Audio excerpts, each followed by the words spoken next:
Okay, thank you very much, George. Okay, first of all, let me just welcome all participants in this keynote session. And it's my pleasure to introduce you to Professor Yongmiao Hong. Professor Yongmiao Hong is currently a distinguished research fellow at the Academy of Mathematics and Systems Science and Center for Forecasting Science at the Chinese Academy of Science, and a special time professor at the School of Economics and Management, University of China's Academy of Science. Before he joined the Chinese Academy of Science, Professor Hong was the Ernest Liu Professor of Economics and International Studies in the Department of Economics at Cornell University. He also was Professor of Statistics and field member of the Center of Applied Mathematics at Cornell University. His many contributions to econometric analysis are important for forecasting. It will take me too long to list all his important contributions, so let me just mention that among the main ones are important results in model specification of forecasting in the context of financial applications, in which nonlinearities and density forecasting have an important role. He has also several contributions to economic forecasting, many of them forecasting China economic growth. Recently, he has also contributed to the analysis of interval value time series with his most recent paper published in Energy Economics in 2019 on asymmetric pass-through of oil prices to gasoline prices with interval time series modeling.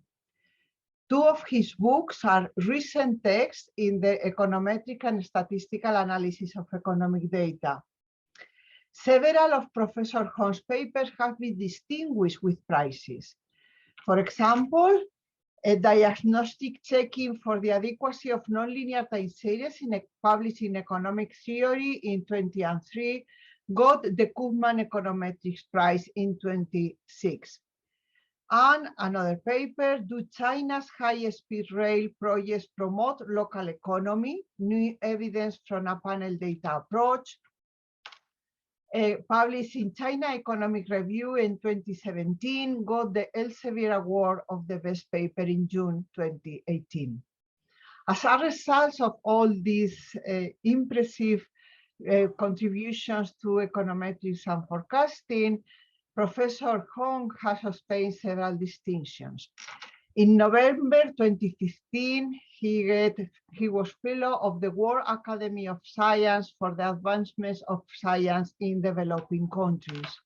In 2017, Charter Fellow of the Institute for Nonlinear Dynamical Inference in Moscow. In November 2018, Fellow of the Econometric Society. In November 2019, Fellow of the International Association of Applied Econometrics. And recently, in September 2020, Senior Fellow of the Rimini Center for Economic Analysis.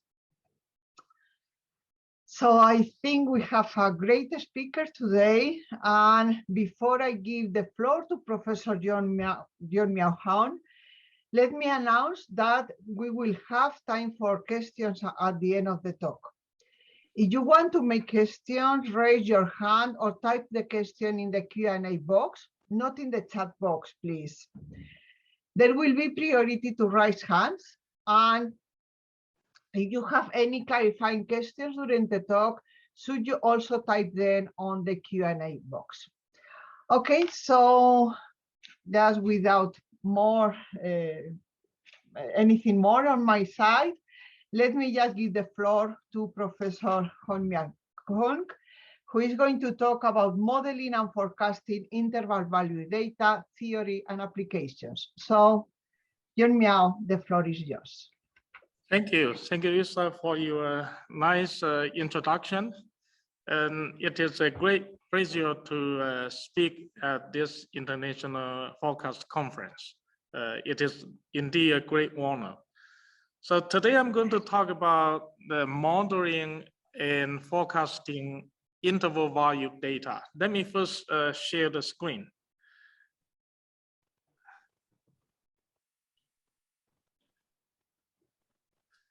Okay, Could you see my screen now? Yes, perfectly. Thank you. Okay, great. Yeah. So this is going to be a survey, selective survey on modeling and forecasting interval data.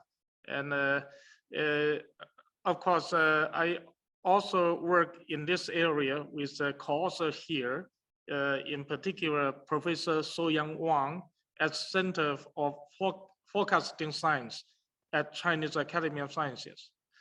So this is the outline of the talk. So I'm going to talk what is the interval data and give some algebra about interval analysis.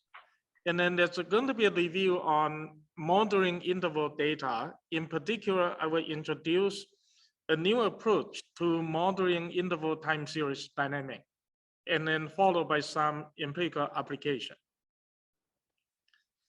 So what are the interval data? Well, an interval is defined as a set of order value. So here A is an interval, and the notation that's AL and AR, which is the lower and upper bound of the interval. So it is a set of all order value between the lower bound and upper bound. For interval, we could define the so-called midpoint or center, which is the lower bound and the upper bound summed together divided by 2. We could also define the so-called range, which is the difference between the upper bound and lower bound. So these are the standard definition in interval analysis. And now let me give you a couple examples about interval data in reality. The first one is going to be the temperature in a day. So every day we observe the minimum and maximum temperature within every 24 hours. So the picture you have seen here is the weather forecast in US between June 21st to July 5th of this year. The second is the stock prices in a trading day. So assuming that we had a listed company and its stock price is going to change between the opening hour until the closing hours. And we see there's a minimum price and also there's a maximum price within each trading day. The range, which is the difference between the maximum and minimum prices, is going to be a measure of volatility. Indeed, Parkinson back in 1980 also defined the so-called Parkinson range, which is the difference between the log of the maximum and minimum prices. So this is also a measure for volatility. If you look at Wall Street Journal website, you could see that there always a report there for S&P 500 index. What are the interval within a day, and what are the interval of the price fluctuation within each year? The third example is the bid-ask spread. So for any financial asset in the trading, we always observe the bid price and ask price. And in finance, there's a pretty well-known concept called bid-ask spread, which is the difference between the bid price and ask price. The fourth example is in labor economics, the intra-house inequality. So here we could construct a generalized interval consisting of wife and husband incomes. In many cases, the wife income may be lower than husband income, but that is not always the case. So for this purpose, we need to introduce a concept called generalized interval. And I'm going to give you the definition pretty soon later. The fifth example is the interval value output growth rate. And there has been a research in China that for Chinese government, in the past decade, the Chinese government changed its macroeconomic management. Earlier, Chinese government always announced a fixed growth rate every year. For example, 8%, 7.5%, and so on. But in the last decade, Chinese government changed its policy. So the target growth is going to be in a range. That is in the interval rather than just a point. So that is a big change in Chinese macroeconomic management. The last example I'm going to mention here is the blood pressures, the diastolic and systolic pressures. So that is a high blood pressure and low blood pressures in medical sciences. So interval data, or more generally, the so-called symbolic data, are increasingly available in practice. But if you look at econometric modeling and statistical modeling, interval data has not been fully utilized. For example, in financial modeling, when we are modeling volatility, people usually use the closing price each day. So from close to close, instead of using the interval data or using the whole range of data within the trading day. So a lot of information has been given up in financial volatility modeling. So now, why we need to model interval data? Well, interval forecasts may be of direct interest for policymaker and practitioner. In practice, we usually encounter such question. What are the maximum minimum GDP growth rate for China next year? So here the forecast is not give a point forecast, but an interval forecast. More importantly, the second motivation is that even if our modeling is interested in a point value, it might be still useful to use both range and midpoint information contained in the interval observation. This may lead to more efficient estimation and more powerful inference than point value method. So now let me give you one motivating example. Suppose our interest is modeling volatility. There has been modeling volatility. The most well-known model is the angle and Volostep gauge arch model, right? That has been a workhorse in financial econometrics. Recently has been also an alternative approach called conditional autoregressive range model. So this is the CAR model.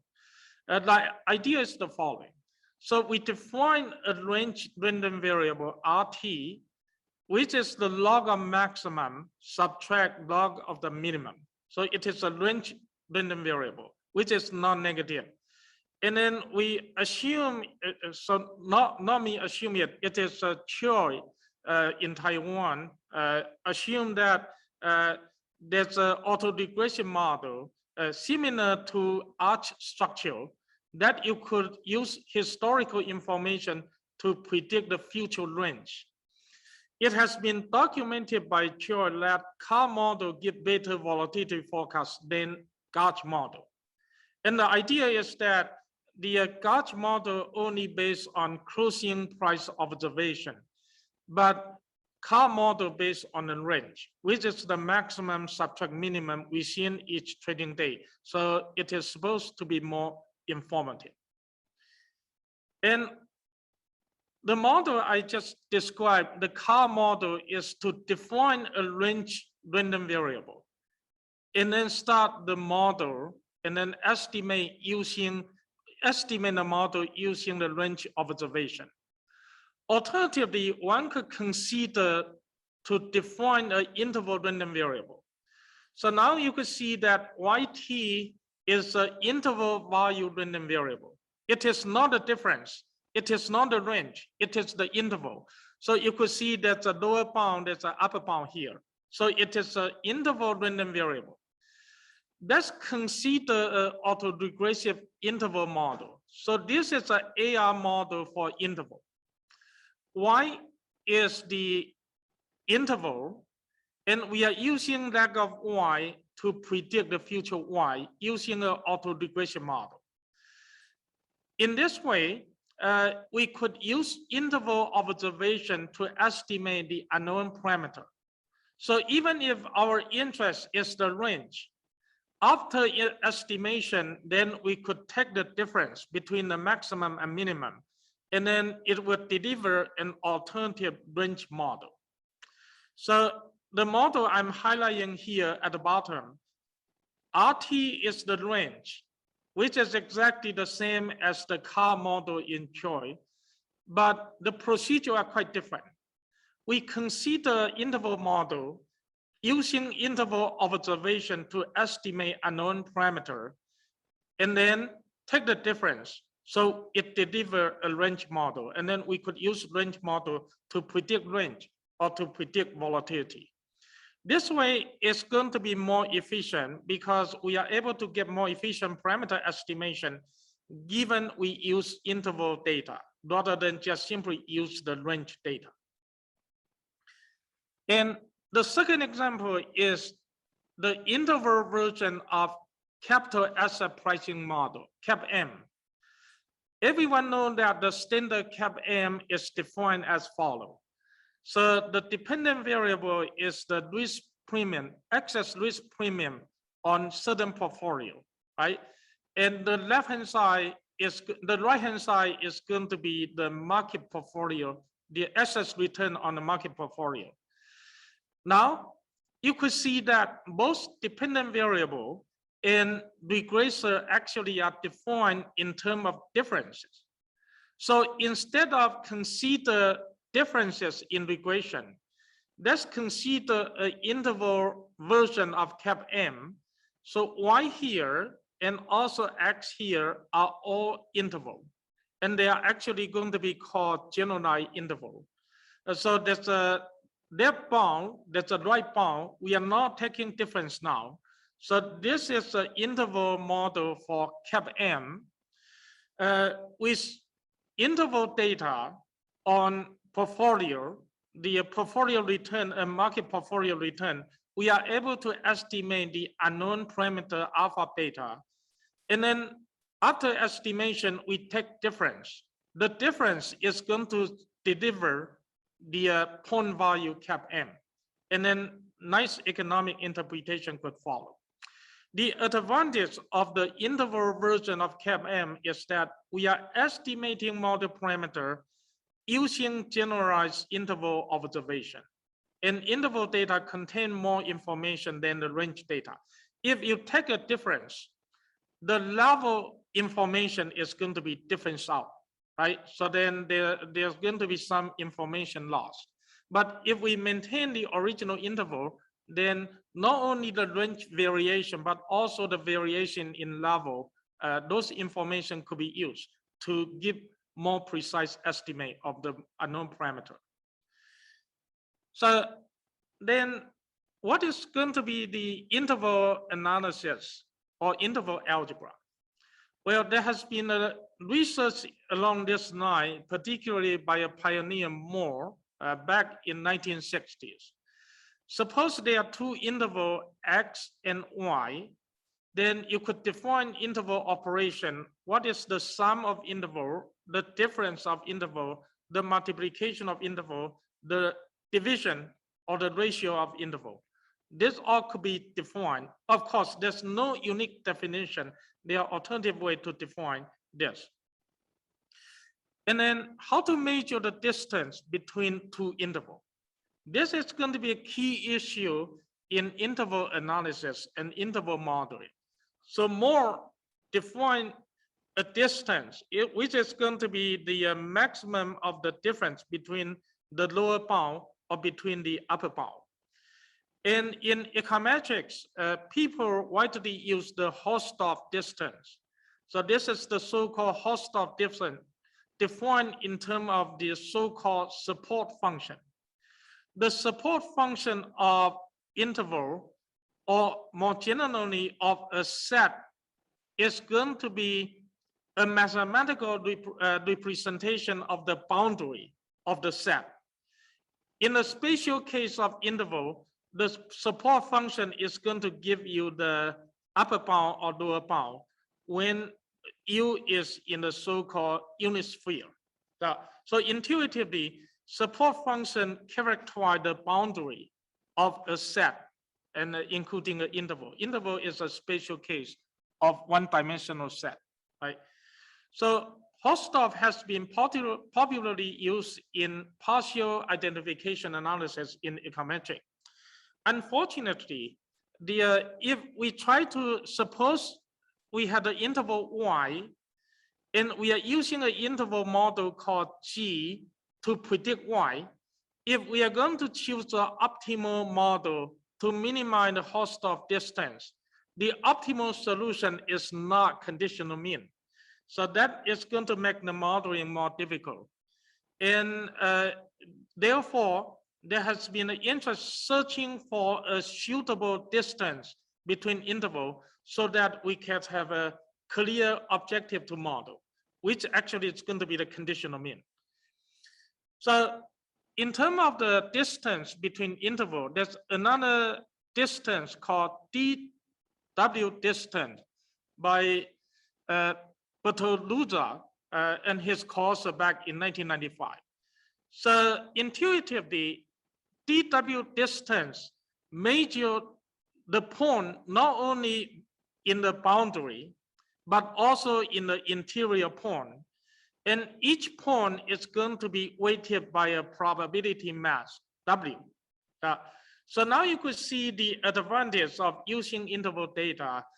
We actually going to measure every pair, not only in the boundary, but also in the interior, and possibly assign different weight. And this is the advantage of dW distance. Recently, or more recently, there has been another major called decay metric. This is defined in terms of the support function between two interval x and y. The decay metric is pretty similar and actually has the same property as the dW distance. It is an integral over distance between all pairs in the boundary and also in the interiors. So in this sense, it is similar or equivalent to dW distance. The weighting W actually is determined by the kernel K, which I forgot to introduce when I introduced decay metric. So decay metric is a weighted inner product, right? With weighting function being a kernel function capital K. So kernel function capital K is related to probability mass for every point in the following way. So K here is related to W, probability mass, in terms of certain restriction or relation. And the advantage of decay metric is that if we try to use a model G to predict interval Y, when we are minimizing the decay distance, the optimal solution is going to be the conditional mean of Y given X. Here, Y and X are both interval. So this is very similar to the well-known regression analysis. If we had a mean square error and we are using a model to predict Y to minimize mean square error, the optimal solution is going to be conditional mean. So in this sense, decay distance is equivalent to mean square error. And therefore, with decay distance, we are able to find the optimal target that we are going to model. So in the literature, there has been a growing interest in modeling interval data, not necessarily in time series. So suppose now we consider cross-sectional data. So why I here? I is a cross-sectional unit like a household or individual. And why I is an interval. And because it is an interval, so we could define the center and also define the range. The center is the lower bound plus upper bound divided by 2. The range is going to be the difference between lower bound, between the upper and lower bound. So Bilal and Delady in 2000, they consider bivariate. So this is a bivariate regression model for the lower bound and upper bound respectively. So they decompose the interval into the lower bound point process and the upper bound point process, and then consider bivariate modeling in econometric. The objective function here is to minimize the sum of the lower bound residual and the residual from the upper bound, and then put a square here. So this is an objective function to minimize in order to get the estimate of parameter beta. So you could see that in the lower bound regression and upper bound regression, the parameter beta is the same because both lower bound and upper bound model are derived from the interval. And then NATO and his co-author in 2008 consider bivariate modeling for center and range of an interval. So YC is a model for center and YR is a model for range. And this is a bivariate process. The objective function is the sum of the center residual and the range residuals. NATO further in 2010 consider a constraint bivariate modeling. The constraint is to impose in the parameter of the range so that to ensure the range is always non-negative, right? That is a necessary condition for a regular interval. So you could see that in cross-sectional interval data, people has been using bivariate modeling approach, either for lower bound and upper bound, or for alternatively for center and range. And this actually are equivalent approach.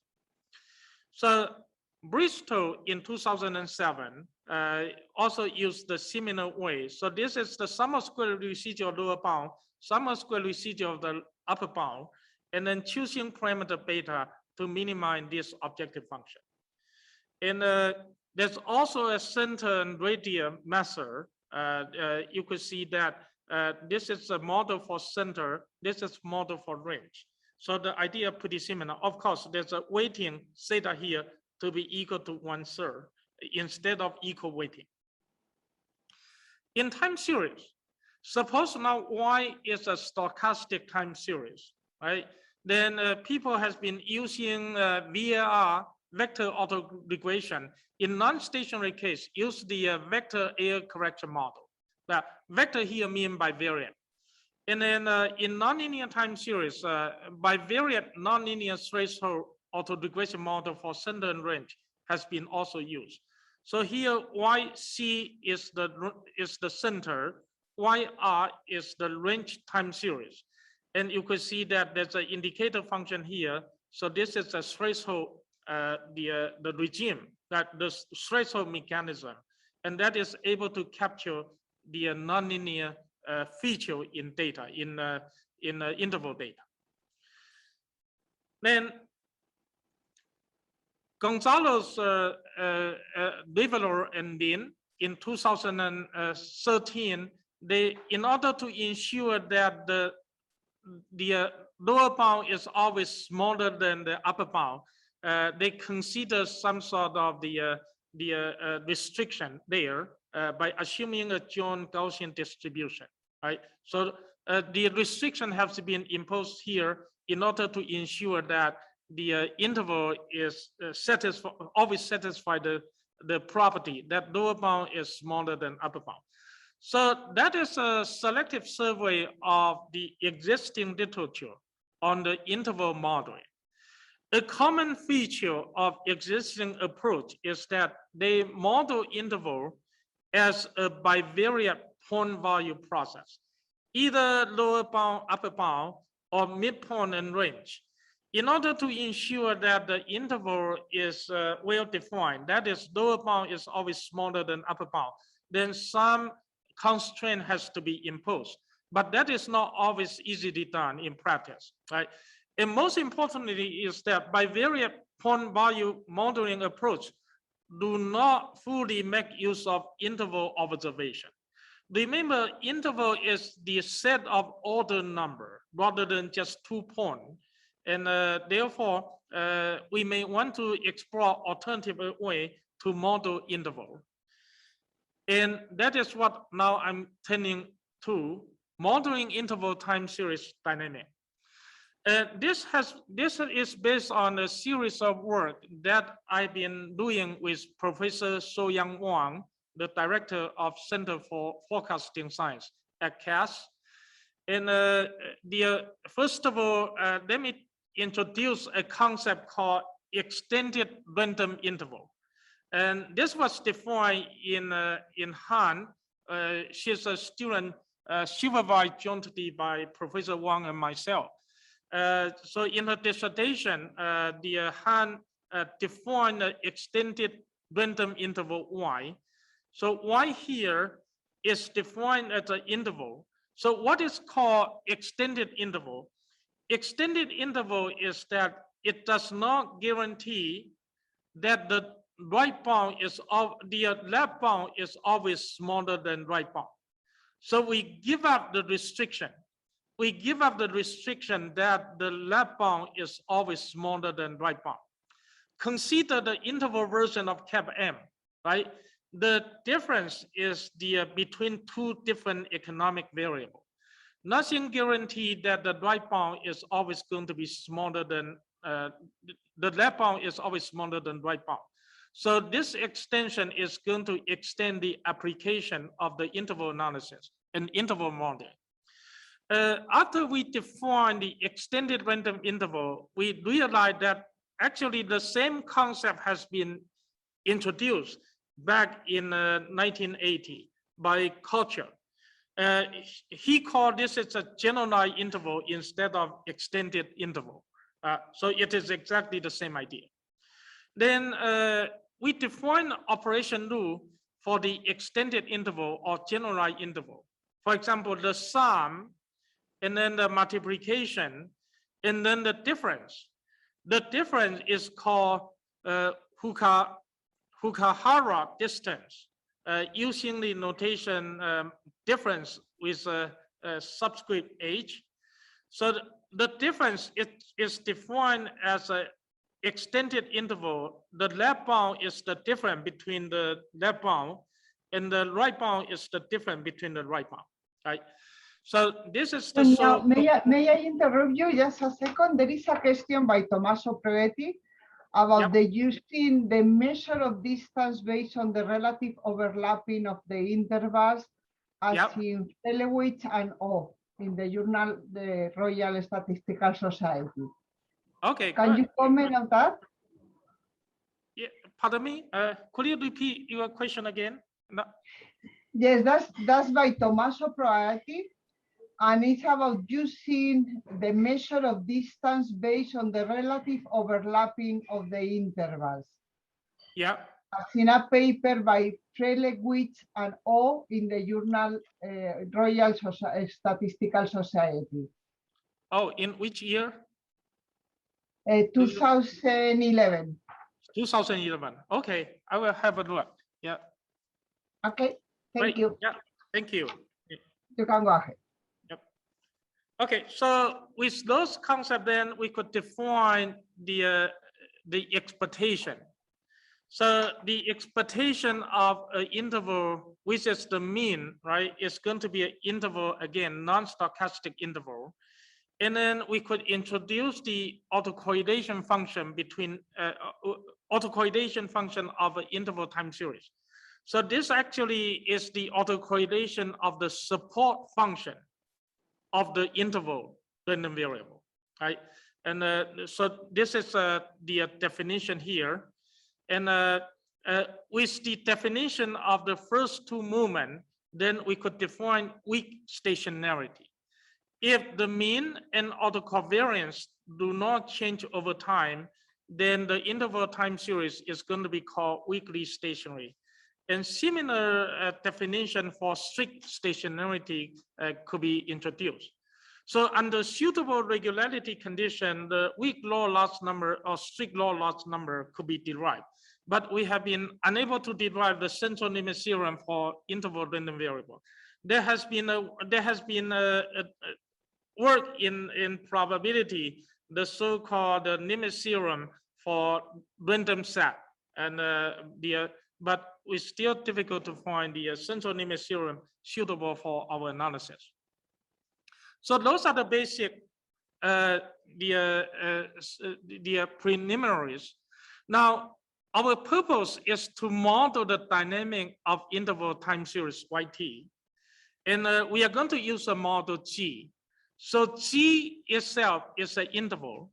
We are using G to predict Y.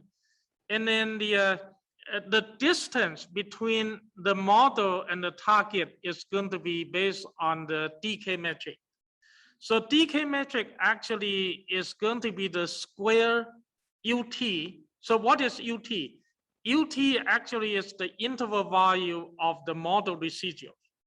So UT here has a right bound, has a left bound. It is an interval value, but somehow the decay distance is equivalent to the square of the residuals.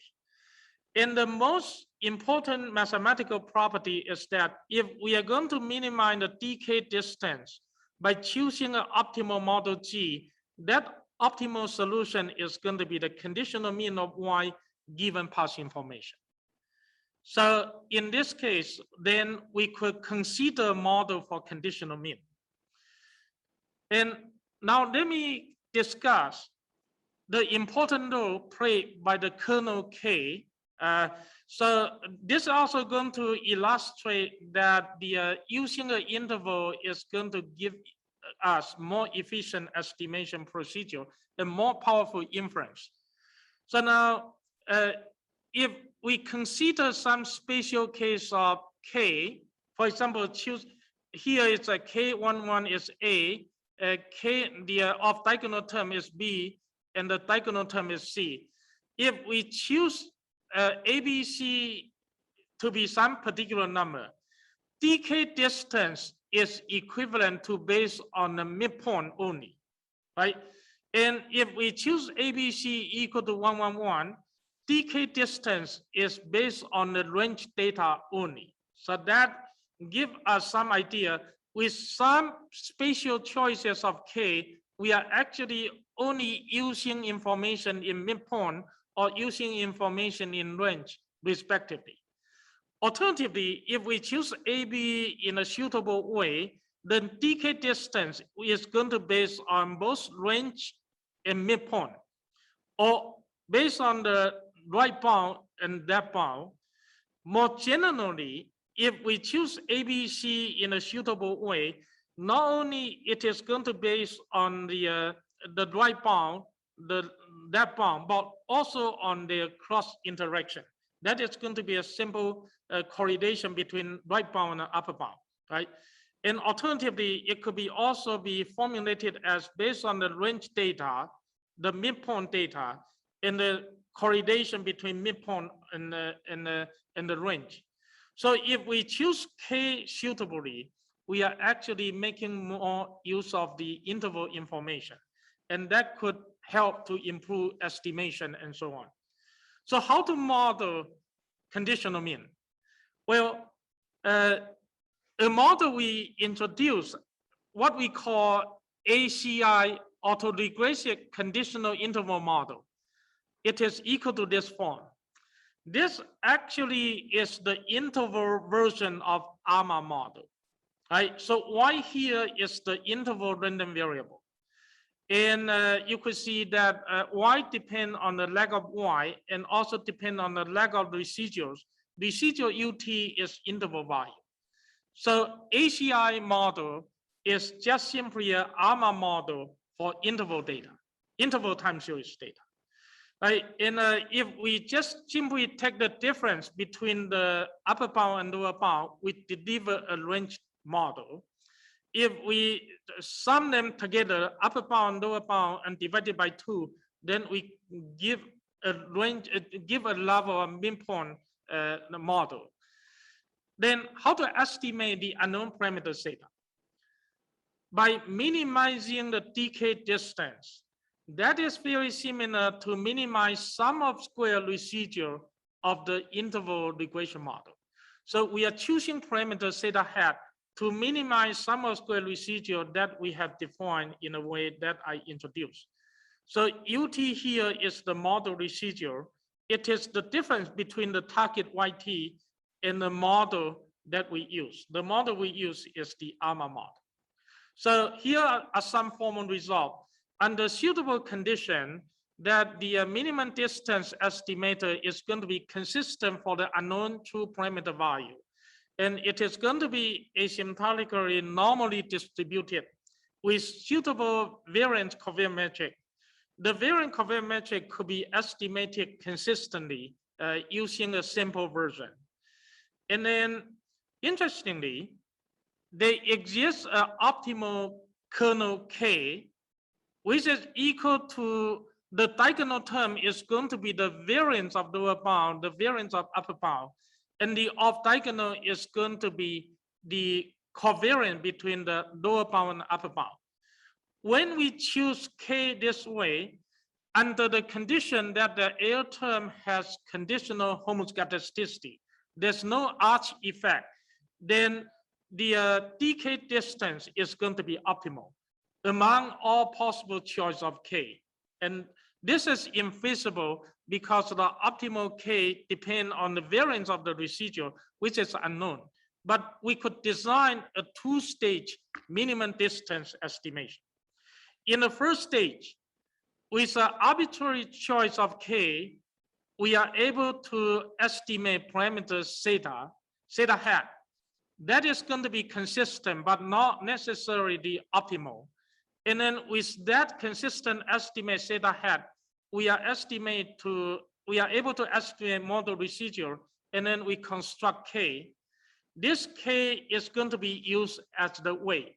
And then in the second stage, we choose theta to minimize sum of square residual with this particular K, estimated K.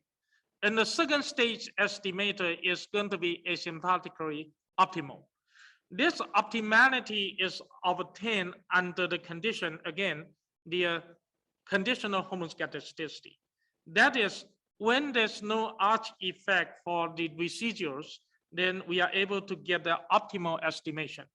In the case of conditional homoscedasticity, the optimality property is unknown. And then the model could be, ACI model could be extended to nonlinear time series. For example, the threshold auto-regression model.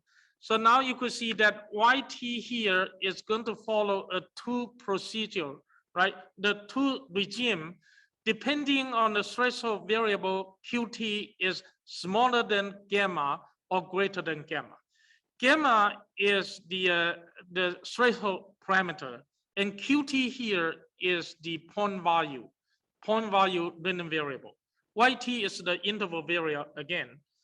So this model is able to capture the nonlinearity in interval time series dynamic. And again, by taking the difference between the maximum minimum, we could get a range model which has nonlinear feature. We could also get the midpoint or level by summing up the lower bound, upper bound, and divided by 2. So those are the derived model that we could obtain. Of course, we could also consider the bivariate point process, the midpoint and the range simultaneously. So then how to estimate the unknown parameter in the threshold auto-regression model? Again, we are minimizing the sum of square residual in this setup. And the sum of square residual actually are divided into two parts, depending on the threshold is smaller than gamma or greater than gamma. And then we propose a two-step procedure. The step one is that given threshold parameter value, estimate the slope coefficient beta. So this is going to be the first step estimation. With the first step estimator, then we could go back to estimate the threshold value gamma. And then after we get gamma, the slope coefficient theta is going to be obtained in the final step. Then the property is that the way I just described the two-step procedure, the estimator are going to be consistent for the two parameter. And then the threshold parameter actually converts, the convergence rate is T inverse, which is super consistent. And then the slope coefficient beta is going to be do T consistent only. That is the regular rate, right? And beta also going to follow asymptotic normal distribution. The distribution for parameter, the threshold parameter gamma hat is non-standard, right? This is going to be a compound Poisson process and so on. And the threshold parameter estimator is going to be asymptotically independent of the slope parameter estimator. That has been well known in the threshold autoregression model in nonlinear time series. So the same property we obtain here for interval threshold autoregression model. So those are the theory. Excuse me, Yongmiao, you have 5 minutes more or less. Yeah, I have 3 empirical application. I'm going to finish it in 5 minutes. So thank you for the reminder. So the first application is the interval version of CAP-M. Farmer French back in early 90s considered a 5-factor CAP-M model. So this is the model they consider, right? So the first term here in the right hand side is the market portfolio, and then there's a small minus big, and then there's a high minus low, and the last, so the first 3 are the risk factor in stock market. The last 2 variable, the term structure and default, these are the risk factor in the bond market. So this is Farmer French was doing in their empirical analysis. If they regress the return of the portfolio on the 3 stock risk factor, all the 3 stock risk factors are going to be significant. That is beta 1, beta 2, beta 3 are going to be significant. Alternatively, if they run a portfolio return on term structure and default risk, that is on the beta 4 and beta 5, the 2 risk factors in bond market are also going to be significant. However, when they pull all the risk factors together, 3 risk factors in stock market plus 2 risk factors in bond market, if 5 risk factors are put all together in a regression, then the significance of the 2 risk factors in bond market, that is beta 4, beta 5, are going to disappear. And that is why Farmer French end up with the well-known 3-factor model, right? Beta 1, beta 2, beta 3 only. The last 2 terms has been dropped because they are not significant after 5 factors are put together. Now, let me consider an alternative version. Remember that in the 5-factor model, dependent variable and regressor are all defined in terms of the difference. We could consider a generalized interval version for CAP-M. So here, y and all x are interval. And then we use interval observation to estimate model parameter. And then that is, we estimate beta 1, beta 2 to beta 5. And here is the result we get. We see that with our new approach, beta 4, that is the default risk, actually beta 5, the default risk actually are going to be quite significant in most cases. The ordinary square estimation used in Farmer French, indeed, we reproduce their result. Beta 4, beta 5 are not significant in most cases. But using decay distance estimation, beta 5, that is the default risk, become quite significant. One explanation is that we are using interval observation, we are able to get more precise estimate. And therefore, we discover a risk factor, which is default risk. So that is the first application. The second application is forecasting oil prices. And this is a work which is forthcoming in econometric review. And this is the crude oil future price, the maximum and minimum, and the green line is the range. We are using ACI model to forecast the lower bound, upper bound, and alternatively, we are compared with the Gauge model and also with the many other models that I'm going to explain here. So now you could see this is a bivariate prompt process, vector autoregression, and this is using ACI. So in terms of the criteria, which is going to forecast the interval, the rate number means we achieve the best forecast in terms of forecasting the interval, and which is ACI, which is our model. So this is the forecast in oil prices. We are able to compare our forecast of volatility with the car model that is based on the range data. And indeed, you could see that when forecasting volatility, ACI model deliver the best volatility forecast. It is better than Gauge model and also to car model. And the explanation is that we are making more use of the interval observation, interval information. In the Gauge model only using closing price, car model only using range. So this is second application. The last application is going to be stock price forecasting. And this is using the threshold model. So here is the criteria of forecast. You could see that the TARI, the autoregressive threshold model, indeed is providing the best forecast. It is better than ACI linear model in order to the center range model and so on. So in summary, in the three empirical application, we could see the advantage of making use of information contained in the interval rather than only using information in prompt process. And that is my talk. That is all what I would like to say in this talk. Thank you.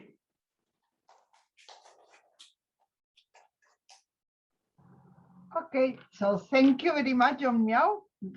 Perfect timing.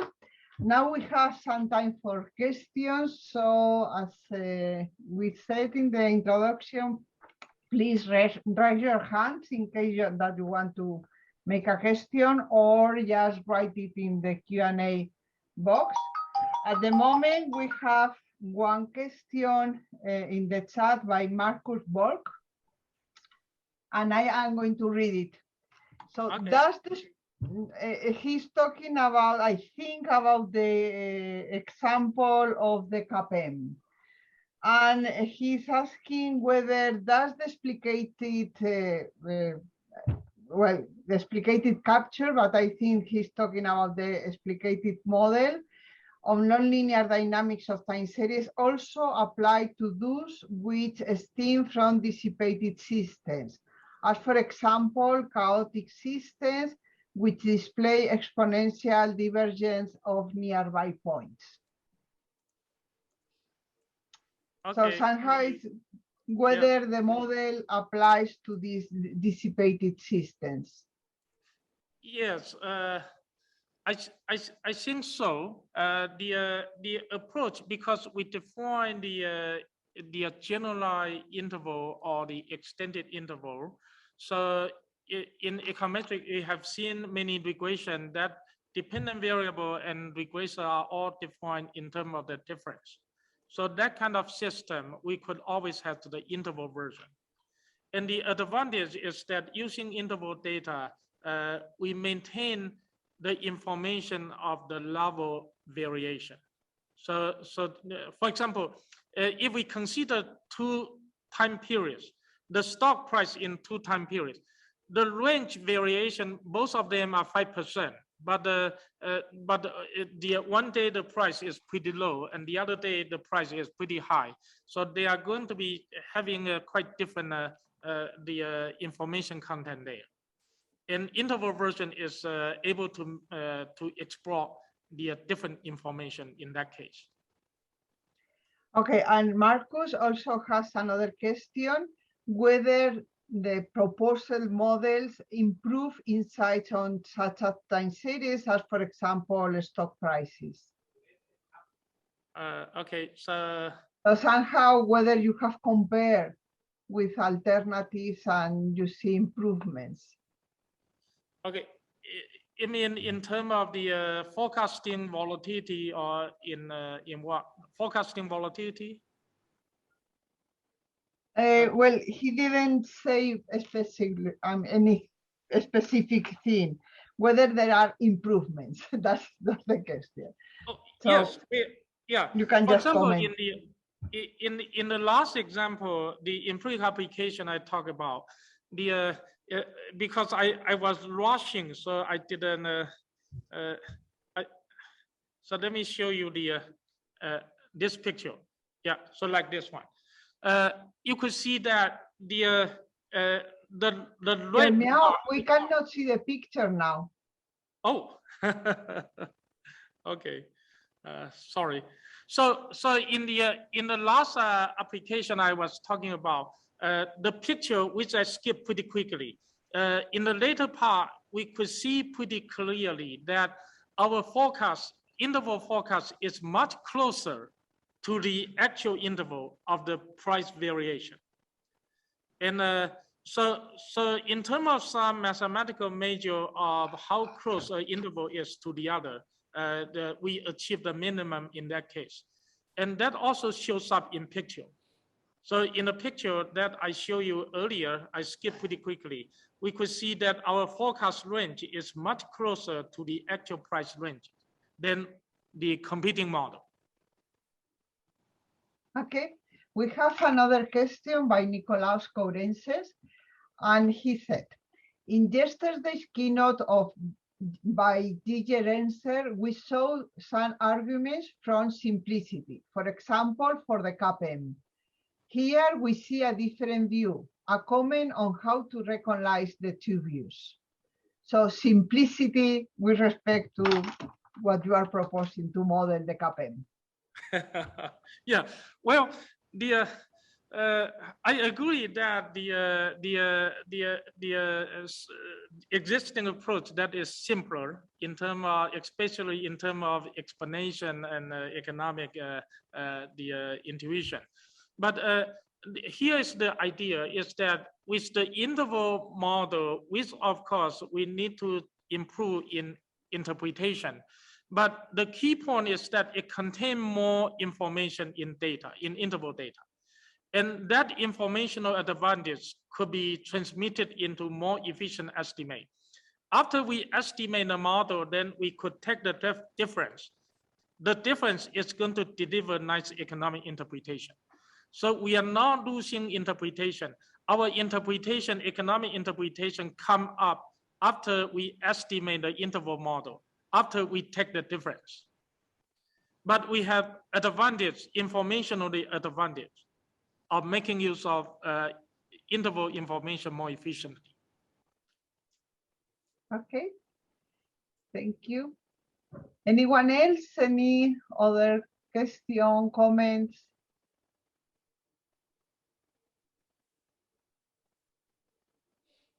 No?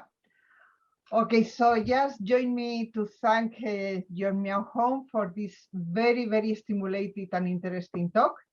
And thank you very much. Thank you. Thank you. I enjoyed the talk, and thank you for all questions. And also the difference you mentioned. I'm going to have a